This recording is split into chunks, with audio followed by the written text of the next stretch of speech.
Noon po mga kababayan man sir, this is John, the Filipino channel ang inyong pumungkod. So today is July 12 na 2026 at tayo ngayon ay papunta dyan yan sa may Perez Street, Gente de Leon. Sa may Gente de Leon pala yan, Gente de Leon, Valenzuela. At dadalhin po natin sa may SM City Grand Central, doon yan sa may Barangay 88 Grace Park, East Caloocan City. Okay, magbabalik po tayo mamaya natin po pag nakakuha na po natin sila disclaimer namin po. Ang content po natin ay kalsada at hindi ang passenger, kaya naman sakasakali man po na may marinig kayo mga pangalan ng lugar, pangalan ng tao, pangalan ng organizations, government or private man yan, ay wala pong kinalaman ng channel na ito at wala pong pinapatungkulan at unang pinag-uusapan dito ay pawang dito lamang po yan sa loob at wala pong pinapatungkulan sa labas. Magbabalik po tayo mamaya konti po pag nakuha na po natin. Nagsalita na po ba ang dalawang pangulo natin? Nagsalita na po ba ang ating mga senador? Sure, kasi Senator Marcoleta hindi nakapagsalita tungkol dito, diba? Kaya kung ano nakakulong si Laila de Lima, nagre-release kami lagi sa West Philippine Sea ng handwritten dispatch. So hindi excuse yung pagkakakulong mo na hindi ka magdinindigan para sa bayan, pinakita na yun ni Laila de Lima. Ang hospital nga eh, walang kulungan. Pero mas lalo, honestly, mas type ko yung response lang ni Gibo. Na joke lang yan. I mean, ang problema ko baka mapansin pa sila, sumikat pa itong mga troll academics na yan sa China. Hindi sa pagtawanan mo kasi it's not worth it talaga to be honest. Kaya nung una tinatanong sa akin, papatulak ko ba kung anong tinasakop nila kung ano-anong symposium dyan sa China. But then again, knowing China na minsan nagsisimula lang dun sa mga obscure academic studies, next thing you know, official policy nila, of course I'm saying hindi rin dapat tayo off-lated. But tama rin si Clive, dito makikita mo talaga na iritang-irita pa rin ang China sa arbitration award natin, which is the best proof na effective siya. Kasi kung hindi naman effective yan, kung piece of draft paper lang, at tatay digo, ay sorry, the Chinese embassy said hindi ba pareho lang yun, Chinese ambassador and tatay digo? Medyo may mga na eh. Ay wait, nakakulong ba yung Chinese ambassador? May dialectical dynamics siya. Minsan parang nauna pa si tatay digo. Ay, medyo advancing innovation R&D ng DDS natin, kaibigan. No, but speaking of this, I mean, for me talaga, it's very important na we're taking that seriously. But at the same time, let's also not forget, may impact talaga yung arbitration award natin. Of course, wala naman tayo ilusyon na yung isang superpower katulad ng China ay overnight i-give up yung claims niya. Pero nakikita din natin sinasabi ni Clive, Vietnam, ginagamit ng ating arbitration award to actually claim yung kanilang economic rights, including just the government. Pero, yan, nakita ko yung tao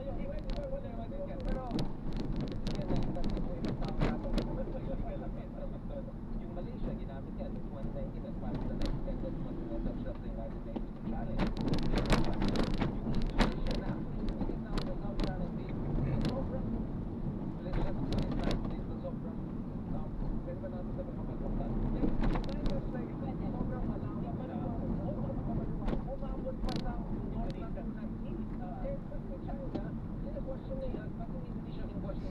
Para lang hindi apektado yung tatlong na area nila na very resource fisheries. Actually, nakita natin yung mga kapitbahay natin like ma-accept even the Bruneians will leverage this. So, pero this is our gift to the entire community. And lastly, ginagamit din ito ng mga international players, hindi lang US, India, Japan, European powers. Pag nagsasail sila dito sa ating karagatan, yun yung basihan nila kung solid Western Sea, katulad ng mga Indian Navy, or to say na walang basihan yung claim ng China, including when the warships of other countries pass through within 12 nautical miles na mga fake islands na ginawa ng China. So hindi lang fake scholars, may fake islands din sila. So we need to challenge that. And kudos sa lahat ng mga kaibigan natin na hindi lang ngayon, syempre uso na ngayon maging anti-China, pero nung time ng Digong, maingay pa rin sila. Even though there was a very high risk na talagang kung ano nangyayari sa'yo. And yes, they held the line. Kaya nga, a decade in, we have played a lot of games. So sana tuloy-tuloy lang itong struggle. Ito. Ano lang ako, na-time out muna.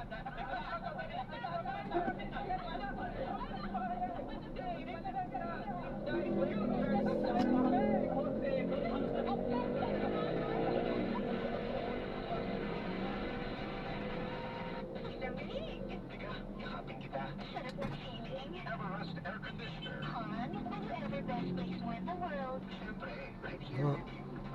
Everest Air Conditioners. Clean, healthy air, energy saving. Ever best from Everest. Narito na ang mga balita sa inyong PRTV News Break. Dahil hindi tumigil ang balita. Umakyat sa 6 ang bilang ng mga namatay. Ang mga kaganapan sa anumang sulok ng bansa. Ipabalita ang kaganapan sa PRTV News Break. Ako po si Naomi Dimosio. Sa PRTV Prime Media.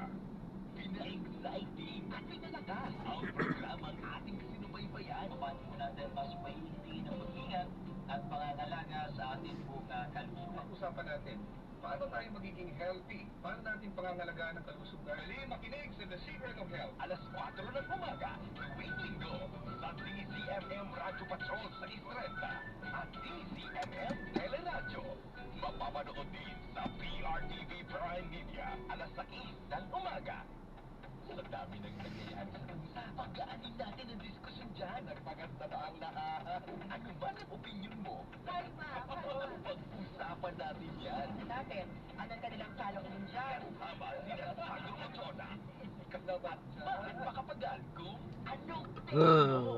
Lunes hanggang Biyernes, alas 4:30 ng hapon sa DZMM Radio Patrol sa Istrenta, DZMM Teleradyo at PRTV Prime Media.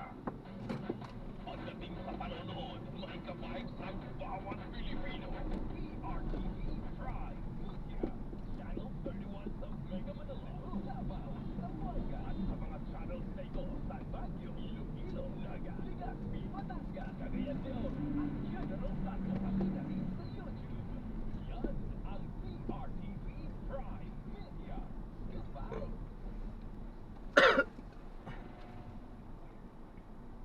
Narito na ang mga balita sa inyong PRTV News Break. Dahil hindi tumigil ang balita. Umakyat sa 6 ang bilang ng mga namatay. Ang mga kaganapan sa anumang sulok ng bansa. Ipabalita ang kaganapan sa PRTV News Break. Ako po si Naomi Dimosio. Sa PRTV Prime Media.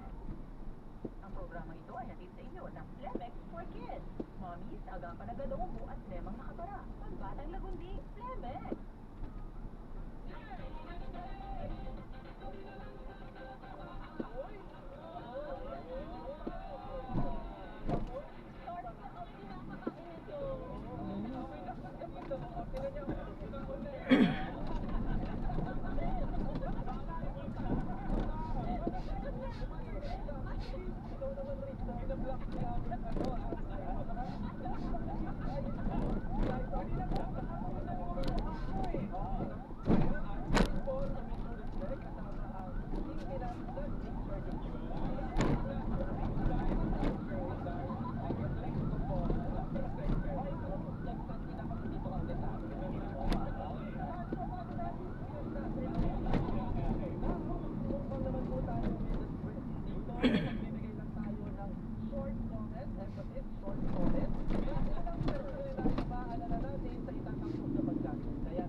Sarili mong bunganga, sarili mong asal ang rason.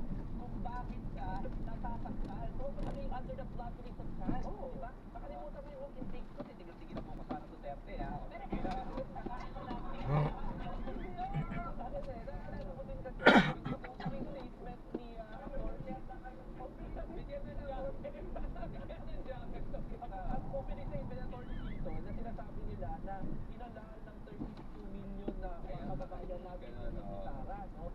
Pero hindi naman kasama yung 32 million na nagpunta sa Pangulo. Hindi naman kasama yung 32 million na maanumal yung pagganda ng confidential fund.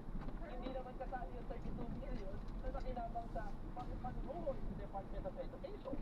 At hindi naman kasama yung 32 million doon sa 6.7 billion pesos na bank transaction. And importantly, hindi kasama yung kalahati nung 31 million na yan na nakampi ng presidente. Para 13 din lang. Yun ang pinakinilis sa BBM.